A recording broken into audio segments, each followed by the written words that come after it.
The fluorescent lights of Classroom 7 hummed softly as Laura Hayes settled into her seat near the back corner.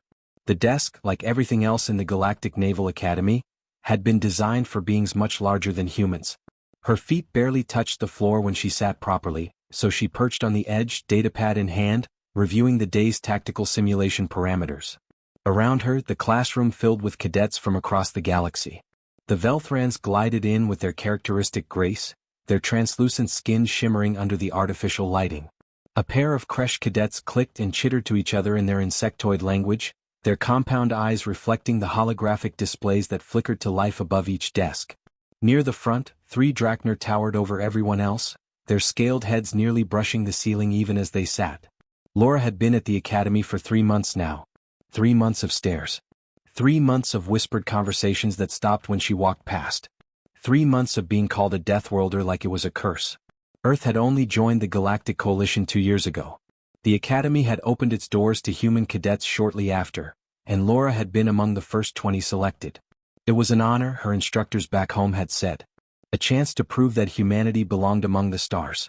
Most days it felt more like being on trial. Well, the primitive is early today. Laura did not need to look up to know who had spoken. Krell's voice had become unfortunately familiar over the past weeks. The Drachner upperclassman had made it his personal mission to remind her daily that humans were, in his opinion, a mistake the Coalition had made in a moment of weakness. "Good morning, Krell," Laura said evenly, keeping her eyes on her datapad. Professor Minara had taught her that engaging with bullies only encouraged them. The elderly Quello's instructor had pulled Laura aside after the first incident, her amphibious features creased with concern, and advised patience. Laura had been patient. Very patient. "Did you hear me speaking to you, ape?" Krell moved closer, his heavy footsteps making the floor vibrate slightly. 2 of his friends followed. Vash, another Drachner, and Tikrik, a creche whose mandibles clicked with what Laura had learned was amusement. The 4th member of their group, a Velthran named Saris, lingered near the doorway watching. "I heard you," Laura replied, still not looking up. Her heart rate had increased slightly, but she kept her breathing steady. Humans had excellent control over their autonomic responses compared to most species. It was one of the many adaptations that came from evolving on a world where predators could smell fear. "Then you should respond with proper respect," Krell said. He was close enough now that Laura could smell him, a sharp, mineral scent that reminded her of heated stone. "We are your superiors. 2nd-year cadets. You are barely worthy of cleaning our quarters." Other students in the classroom had gone quiet. Laura could feel their eyes on her. Some curious, some pitying, none willing to intervene. The Academy preached unity and cooperation, but social hierarchies were hard to break, even among species trying to learn to coexist. "Is there something you need, Krell?" Laura asked, finally looking up. She had to tilt her head back to meet his eyes. Drachner averaged 8 feet tall, with thick scales that served as natural armor. They came from a world with lower gravity than Earth, but higher temperatures. Their evolutionary path had favored size and heat resistance. Earth had favored different traits. "What I need," Krell said, leaning down so his snout was inches from Laura's face, "is for your kind to realize you do not belong here. You are from a backwards world.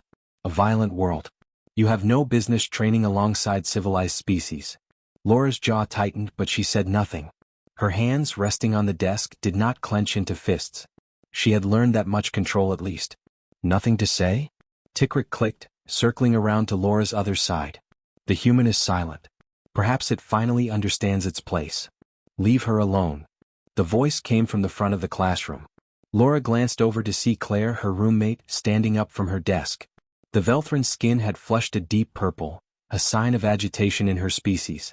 "This does not concern you, Claire," Sarah said sharply from the doorway. "Do not embarrass yourself defending a Deathworlder." "She has a name," Claire said, her melodic voice taking on an edge. "And she has done nothing to deserve your harassment." Krell straightened, turning his attention toward Claire. "Careful, little one. Your family has a respected position in the Coalition. It would be unfortunate if you damaged that reputation by associating too closely with primitives." Before Claire could respond, the classroom door slid open and Professor Minara shuffled in. The elderly Quellos moved slowly, her webbed feet making soft padding sounds on the floor. Her large eyes swept the room, taking in the scene with the patient wisdom of someone who had taught at the Academy for 40 standard years. "To your seats, cadets," she said, her voice thin but carrying authority.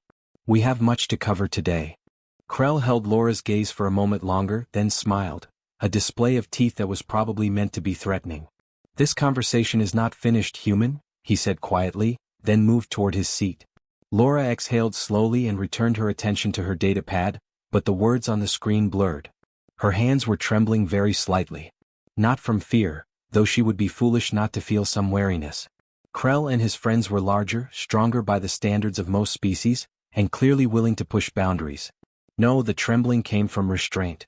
From the constant effort of holding back the reactions that came naturally to a human nervous system designed for a world where hesitation meant death. Professor Minara began the lesson, and holographic displays materialized above each desk, showing complex tactical scenarios from various historical conflicts. Laura forced herself to focus, absorbing the information about fleet movements and strategic positioning. But in the corner of her vision she could see Krell and his friends. Tikrik was deliberately making obscene gestures in her direction when the professor was not looking. Vash kept turning around to stare at her with open hostility. And halfway through the lesson, when Laura was deep in concentration trying to solve a particularly complex tactical puzzle, Krell reached across the aisle and slammed his massive hand down on her console. The holographic display flickered and died. Sparks shot from the damaged interface. The entire classroom went silent. Laura stared at the broken console, then slowly raised her eyes to meet Krell's smug expression.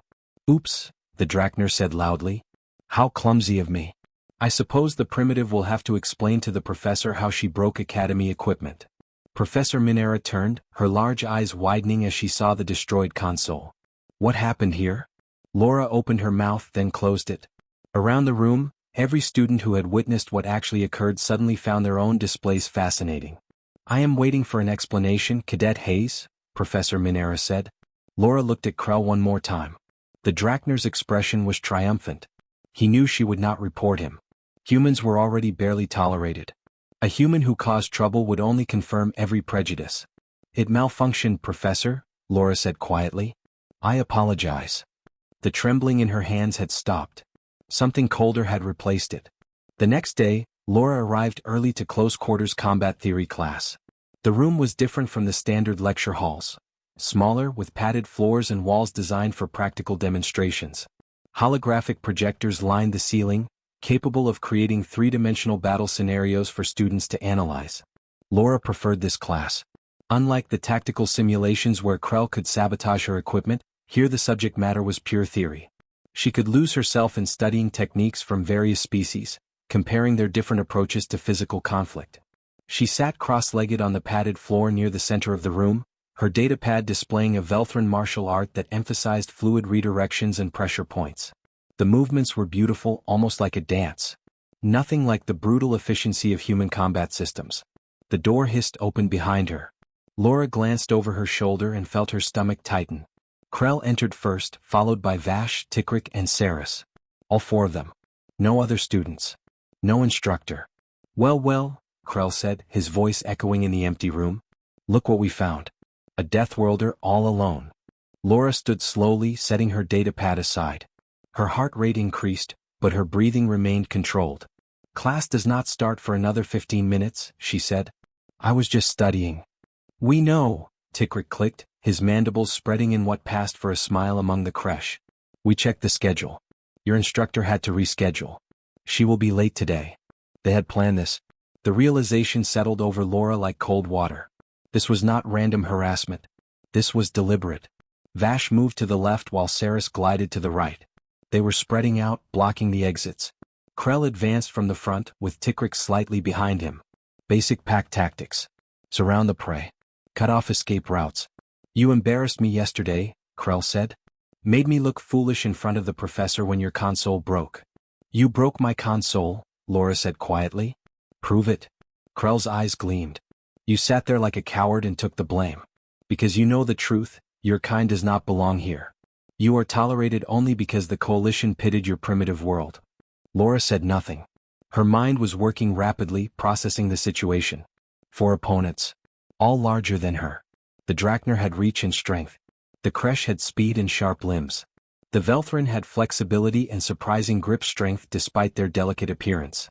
But they had all evolved on gentler worlds. "We are going to teach you a lesson," Krell continued, taking another step forward. "Nothing permanent. Just enough to make you understand your place.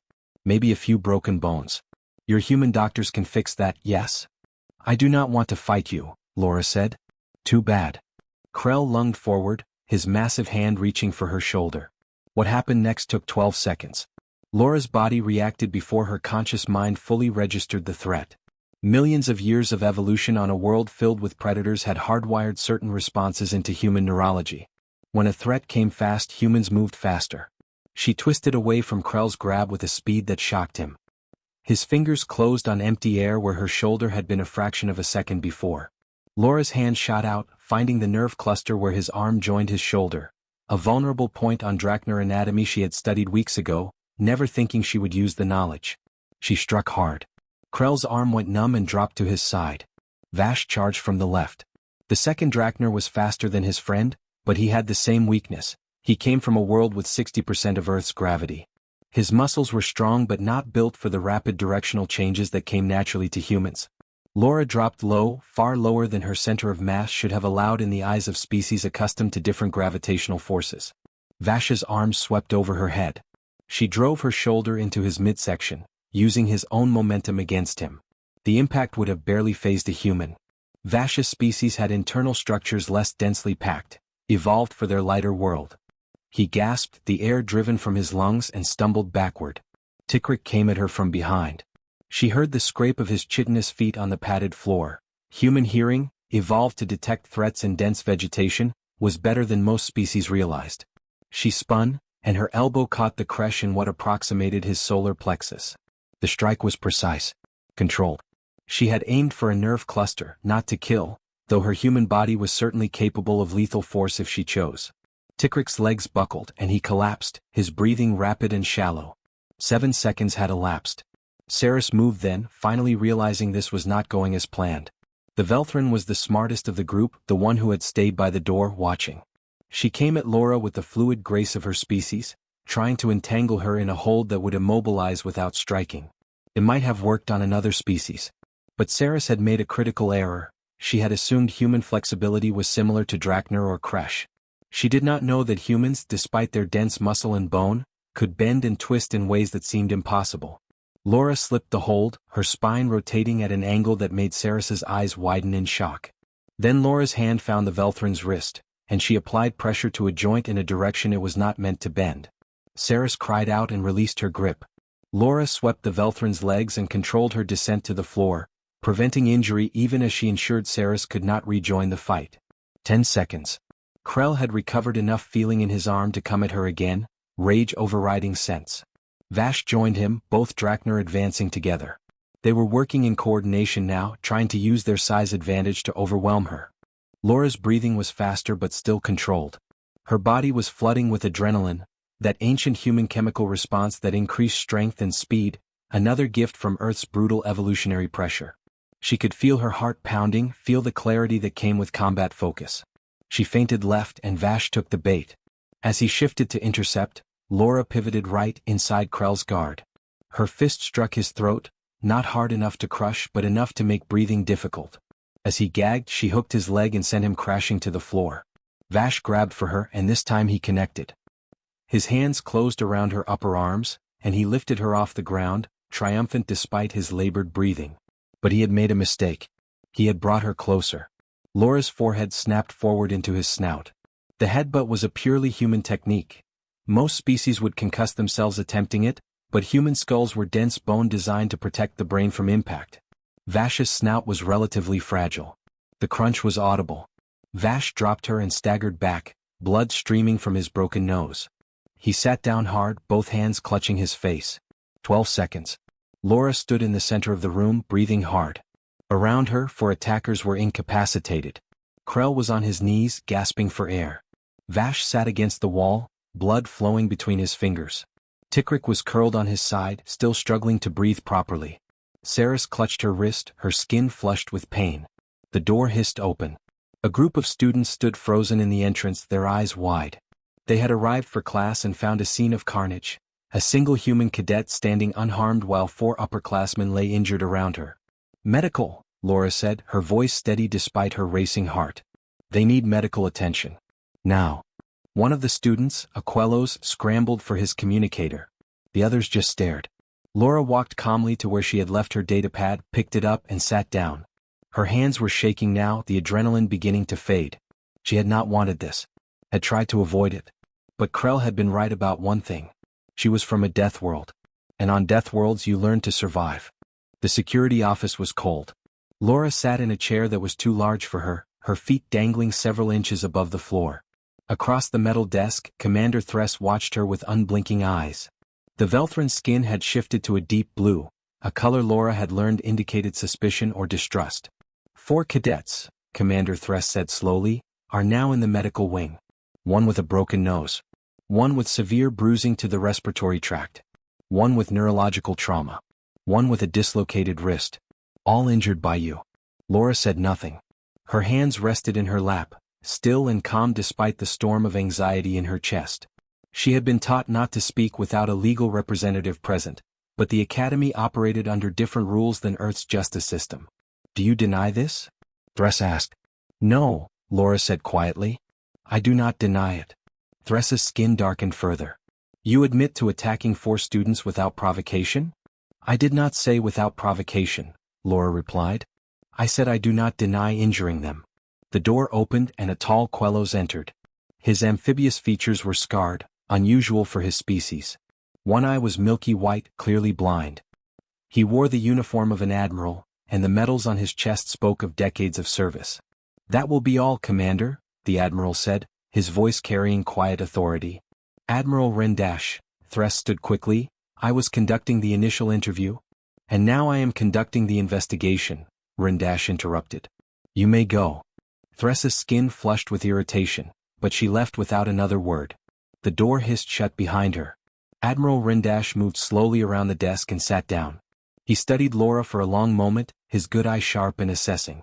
Do you know why I am here, Cadet Hayes? He asked. No, sir. Because this incident has become political. Rendash pulled up a holographic display. Security footage began playing in the air between them. The parents of the injured cadets are demanding your immediate expulsion.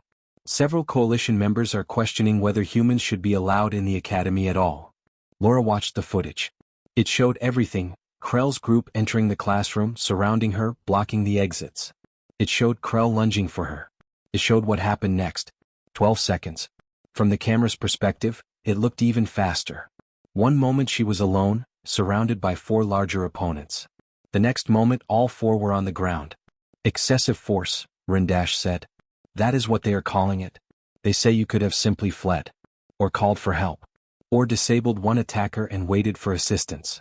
They blocked the exits, Laura said. And my communicator was in my bag across the room. Yes, I see that.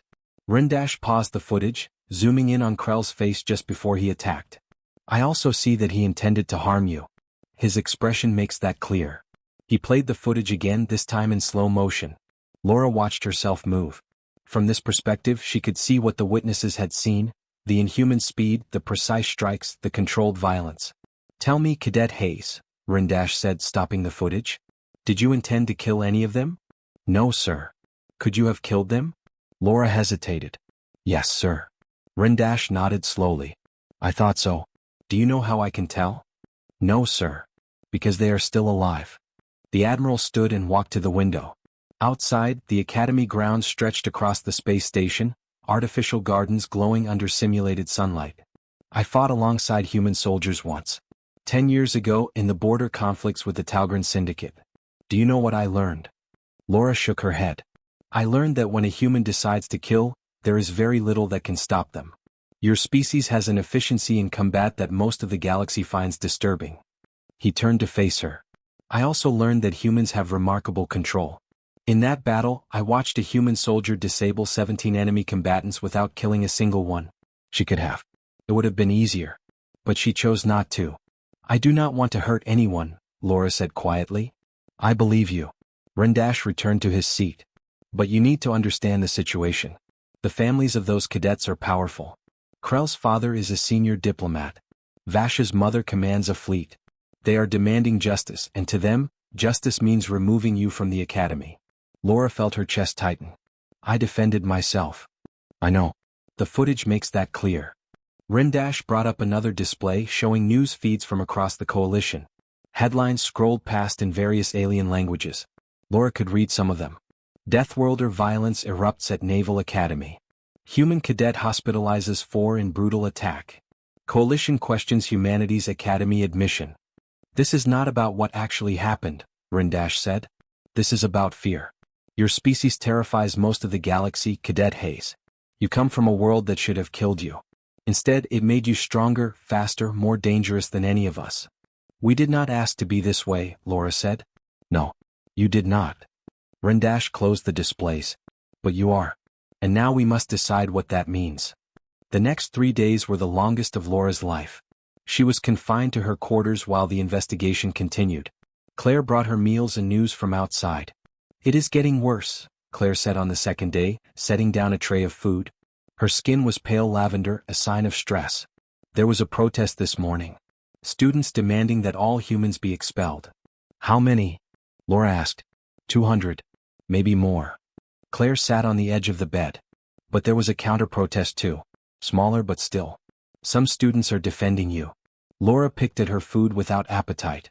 You should not visit me. It will hurt your reputation. I do not care about my reputation. Claire's skin flushed purple. You are my friend. What Krell did was wrong and everyone knows it even if they will not admit it. But the sentiment Claire described was not universal. On the third day, Laura's datapad lit up with a message from the Academy administration. A formal hearing had been scheduled. She was to appear before a panel of coalition officials to determine her future. Admiral Rendash came to escort her personally. As they walked through the corridors, Laura could see other students watching. Some looked afraid. Others looked angry. A few looked sympathetic, but they were the minority. The hearing room was large, designed to accommodate various species. 7 officials sat behind a curved table on an elevated platform. Laura recognized species from across the coalition. Drakner, Velthrin, Quellos, Kresh, and others she could not identify. Cadet Laura Hayes, the central figure said, an elderly Drakner with silver scales. You stand accused of excessive violence against 4 fellow cadets. How do you respond? Laura stood straight, her hands clasped behind her back. I defended myself against an unprovoked attack, sir.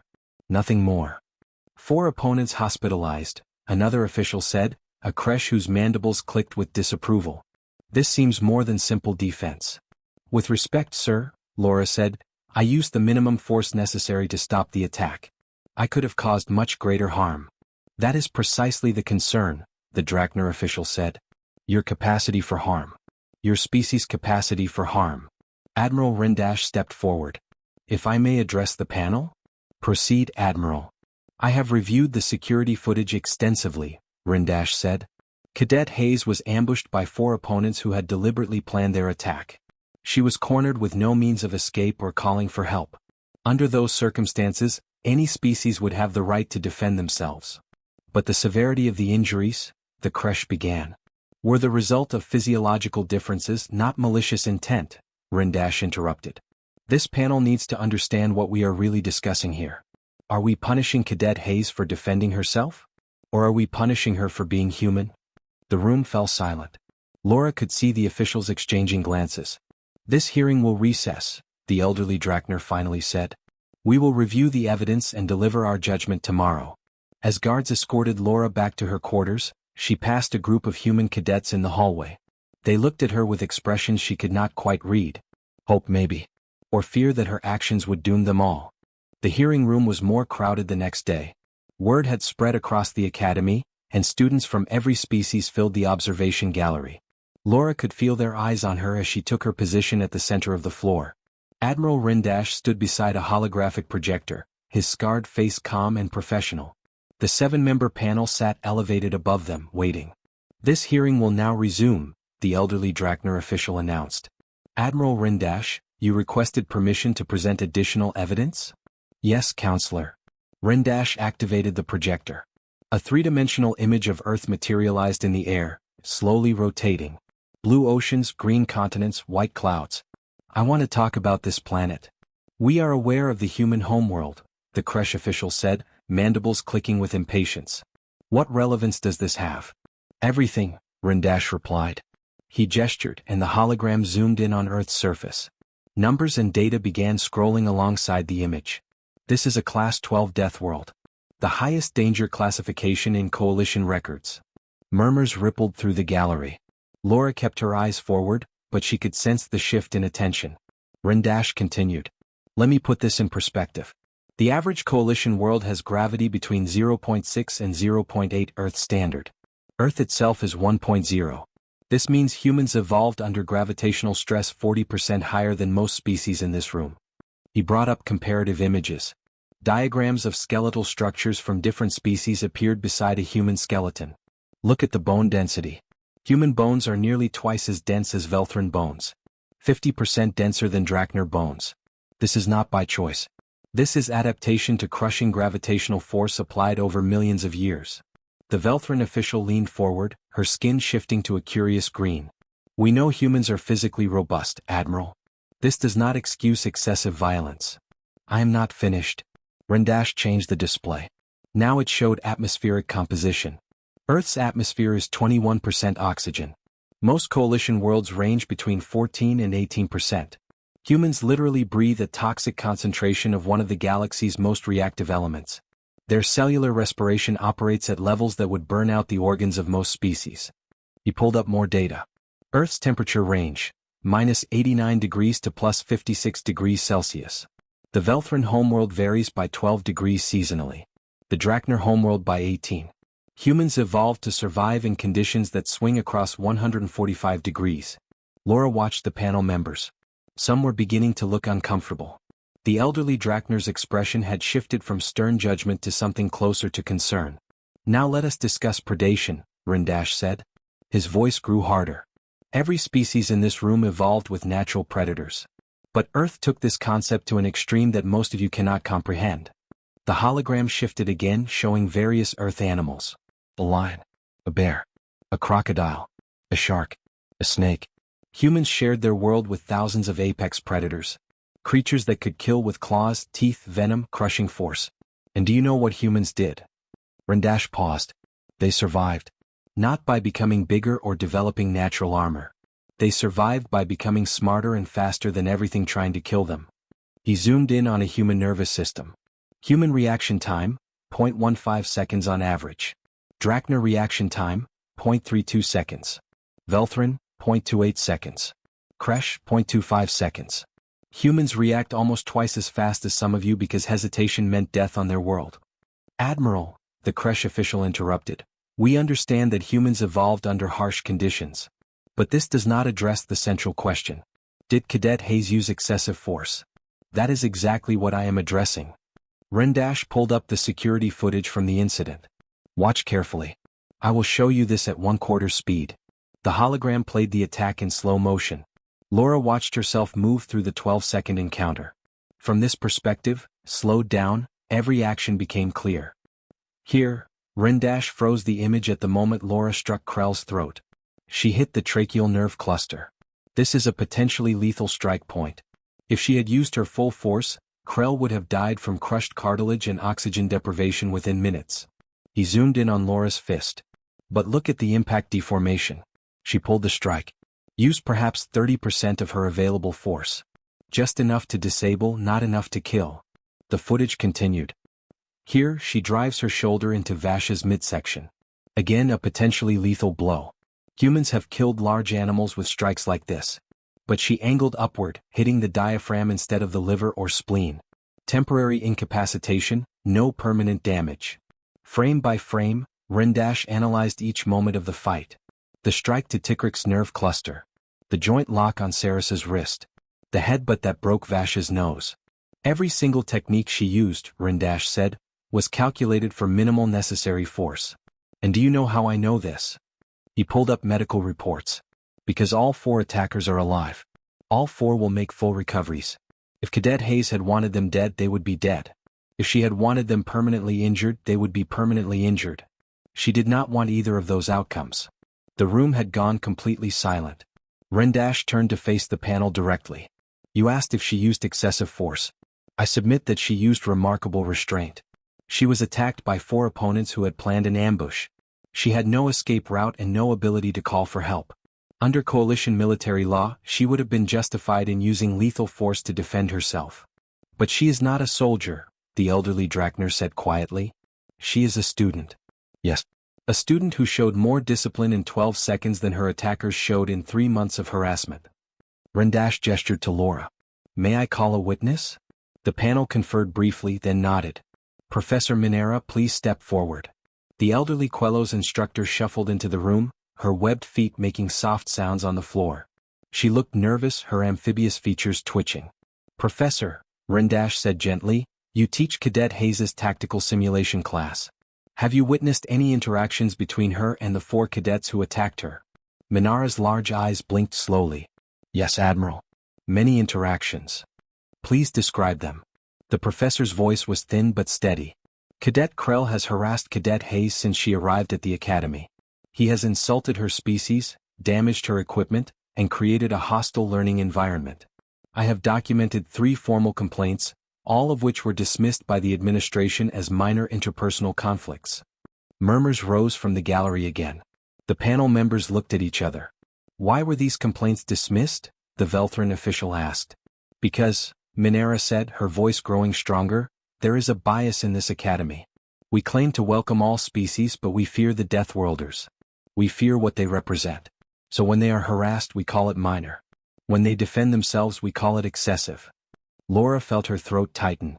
She had not expected Professor Minara to be so direct. I have taught for 40 years, Minara continued. I have seen thousands of students. Cadet Hayes is one of the kindest, most patient individuals I have ever instructed. She endured months of abuse without retaliation. When finally pushed beyond all reasonable limits, she defended herself with precision and control that honestly astonishes me. Rendash nodded. Thank you, Professor. One more witness, if I may. The door opened and Claire entered. Laura's roommate looked terrified, her skin shifting through various shades of purple and green. But she walked to the center of the room with her head high. Cadet Claire, Rendash said, you share quarters with Cadet Hayes? Tell us about her character. Claire's voice shook at first, then steadied. Laura is gentle. She apologizes when she accidentally takes up too much space in our small room. She asks permission before adjusting the temperature or lighting. She studies every night to understand our different cultures and customs because she does not want to accidentally offend anyone. Claire turned to face the panel. She cried the night of the incident. Not because she was hurt. She was not injured at all. She cried because she had hurt others even though they attacked her first. That is who she is. The Velthran official's skin had shifted to a soft yellow, a color indicating thoughtfulness. These testimonies are compelling, but we must still consider the larger implications. If we excuse this incident, what precedent does that set? The precedent, Rendash said firmly, is that self-defense is a fundamental right for all species. Even humans. Especially humans who have been made to feel unwelcome since the moment they arrived. He deactivated the hologram and faced the panel squarely. You are not really deciding Cadet Hayes' fate today. You are deciding whether the coalition truly believes in equality, or whether some species are more equal than others.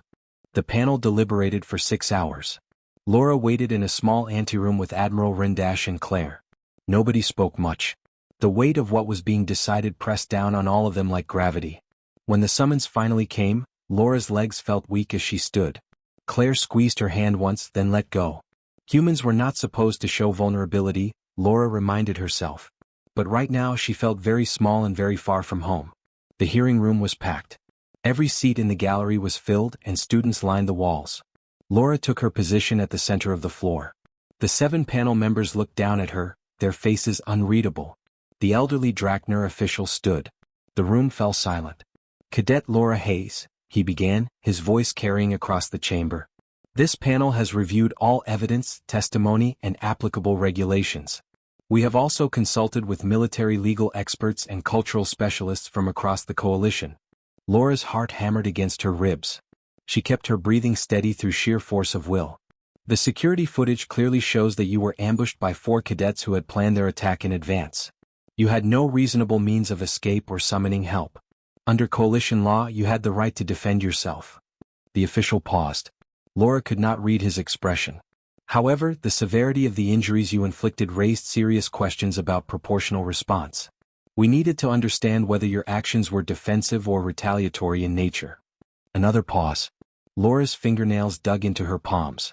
After extensive analysis, this panel has concluded that you showed remarkable restraint given the circumstances. Admiral Rendash's technical breakdown demonstrated that you could have caused far greater harm but deliberately chose not to. You used the minimum force necessary to end the threat to your safety.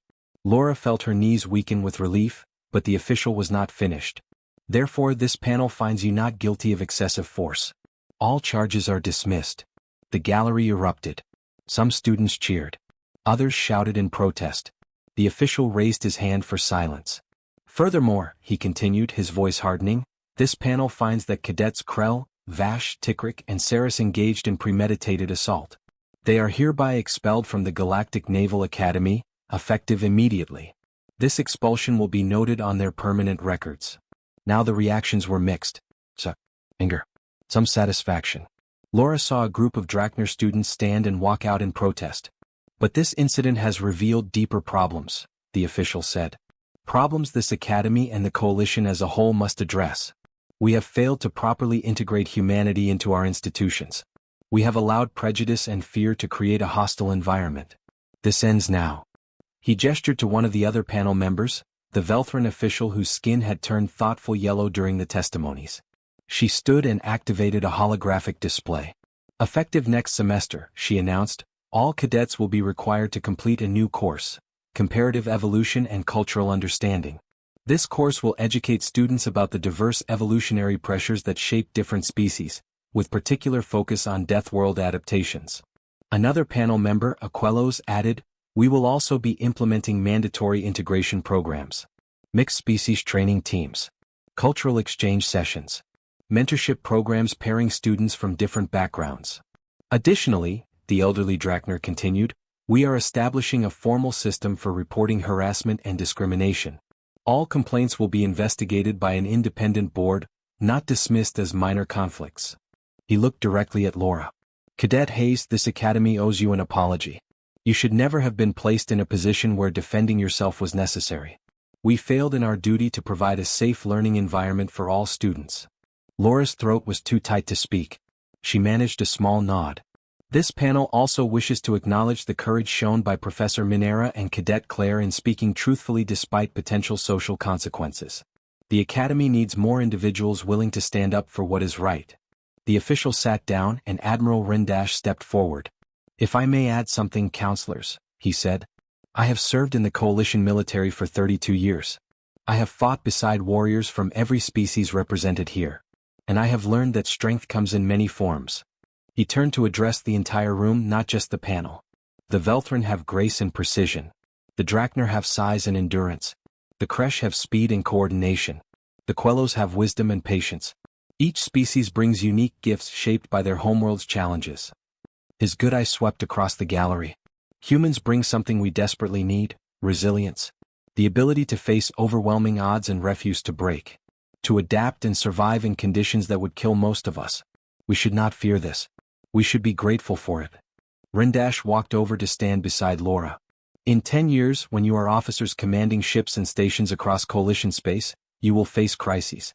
Equipment failures. Enemy attacks. Disasters. And when those moments come, you will want someone like Cadet Hayes beside you. Someone who has been forged by a world that never gave her ancestors a moment of rest. Someone who knows how to survive. He placed a hand on Laura's shoulder. Humanity does not make us weaker. It makes us stronger. The room was silent for a long moment. Then, slowly, a Quello student in the gallery began to clap. Another joined. Then another. Within seconds, half the room was applauding. Not everyone, Laura noticed. Some students sat with crossed arms, their expressions hostile. Change would not come easily or quickly. But it was a start. 3 weeks later, Laura sat in the new Comparative Evolution course. The classroom was full with students from every species. The instructor, a middle-aged human professor brought in from Earth, stood at the front. Today we will discuss the concept of evolutionary trade-offs, Professor Anderson said. Every adaptation has costs and benefits. For example, humans evolved excellent endurance and heat dissipation, but we have relatively weak natural defenses compared to species with claws or armor. A Drachner student raised his hand. Is it true that humans can run for days without stopping? Yes, under the right conditions, Anderson replied. Persistence hunting was one of humanity's primary survival strategies. We would chase prey until it collapsed from exhaustion. That is terrifying, a Velthran student whispered to her neighbor. It is efficient, Anderson corrected gently. Not terrifying. Just different. Laura listened to the discussion with mixed feelings. It was strange hearing her own species analyzed like any other organism. But there was value in understanding, she supposed. Fear came from ignorance. After class, Claire caught up with her in the hallway. How does it feel being a case study? She asked, her skin rippling with amusement. Weird, Laura admitted. But better than being harassed every day. Things have definitely improved, Claire agreed. Did you hear? 3 more human cadets arrived yesterday. The academy is actively recruiting now. They walked together toward the training complex. Laura had been assigned to a mixed-species tactical team as part of the new integration program. Her team included 2 Kresh, a Drachner and a Quellos.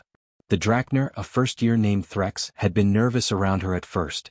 But during their last simulation, when their team was pinned down by superior numbers, Laura's quick thinking had saved them. Threx had thanked her afterward, genuine respect in his eyes. Laura, someone called. She turned to see Admiral Rendash approaching. Admiral, she said, straightening to attention. At ease, Cadet. He smiled, the scar tissue on his face creasing. I wanted to inform you that the Coalition Defense Committee has requested you participate in a documentary about integration efforts. They want to show other academies and military installations what we are learning here. Me, sir? Yes, you. Whether you intended to or not, you have become a symbol. How you handle that responsibility is up to you. Laura thought about it. Part of her wanted to refuse, to fade into the background and just be a normal student. But she thought about the 3 new human cadets Claire had mentioned. They deserved better than what she had experienced. I will do it, sir, she said. Rendash nodded approvingly. Good. Oh, and one more thing. Your tactical team scored highest in last week's simulation. Keep up the excellent work. As he walked away, Claire nudged Laura with her elbow. A symbol. How does that feel? Heavy, Laura said honestly. But I guess someone has to do it. They entered the training complex where Laura's team was already assembling. Threx waved when he saw her. The 2 Kresh clicked a greeting. The Quellos instructor looked up from his datapad. Ah, Cadet Hayes. Good timing. Today we are practicing zero-gravity combat scenarios. Your team will be going first. Laura secured her hair and checked her equipment. Claire gave her an encouraging smile before heading to her own team. As Laura followed her teammates into the simulation chamber, she thought about how much had changed in just a few weeks. The stairs in the hallways were different now, less hostile, more curious. Students asked questions about Earth instead of throwing insults. It was not perfect. There were still those who viewed humans with suspicion or fear. But progress was being made, one conversation and one training session at a time. The simulation began and Laura's mind shifted into focus. Her team moved through the zero-gravity environment, each member using their unique abilities and coordination. The Kresh's speed, the Drachner's strength, the Quellos' tactical thinking, and Laura's Deathworld reflexes, now valued instead of feared. They completed the scenario in record time. As they exited the chamber, Threx bumped his massive fist against Laura's smaller one, a gesture of camaraderie he had learned from human culture. Good work, Deathworlder, he said with genuine warmth. Laura smiled. Good work, team.